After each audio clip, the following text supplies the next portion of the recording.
Welcome channel, SAN, South Africa News. 1. Zimbabwean soldiers beat up police. Harare's city center resembled a war zone on Tuesday evening when uniformed soldiers went on the rampage, beating up every police officer in sight and sending members of the public scurrying for cover.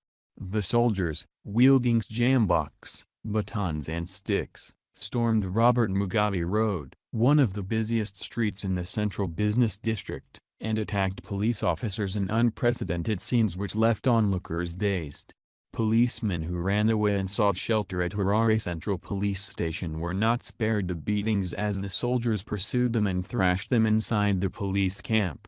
According to eyewitness accounts, trouble began when a policeman threw metal spikes under an army truck, deflating the tires. It is still unclear what prompted the police action. After the soldiers had their tires deflated by police, the soldiers, went away and returned a few minutes later in large numbers. The soldiers ran amok, beating up any police officer they could find. It was scary. I saw a woman bleeding after she fell in the skirmishes, a street vendor told African Independent. This comes amid fears that President Robert Mugabe's unresolved succession question is posing grave implications for national security. Last weekend, Mugabe, at 93, the world's oldest president, issued a stern warning to the military to stop meddling in politics. Some senior commanders in Zimbabwe's influential military are backing Vice President Emmerson Mnangagwa to succeed the veteran leader, pitting them against the ZANU-PF faction which has coalesced around Mugabe's wife Grace,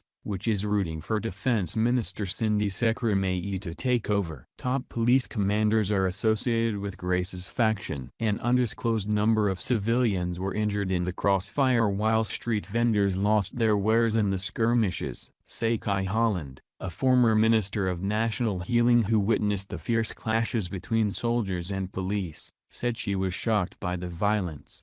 Holland, who was in cabinet from 2009 to 2013, said she was with 4 colleagues in central Harare when the violence erupted. "We were in the city, parked on Julius Nyerere Avenue, when crowds of people came running past us. Suddenly I saw smart uniformed soldiers running after crowds. People in the streets, saw one soldier rush past, holding a rod, beating up a uniformed police officer who was running away at full speed," said Holland. A taxi driver told online news portal New Zimbabwe that the violence was frightening. "This is not good. The fights are frightening," said the cabbie. Linda Mazarira, a pro-democracy activist who announced last week she is running for a parliamentary seat in next year's general election, said the public was somewhat amused to see the pro-ZANU-PF police being attacked by soldiers. Contacted for comment, police spokesperson Chief Superintendent Paul Nyathi said he could only issue a detailed statement later on Wednesday.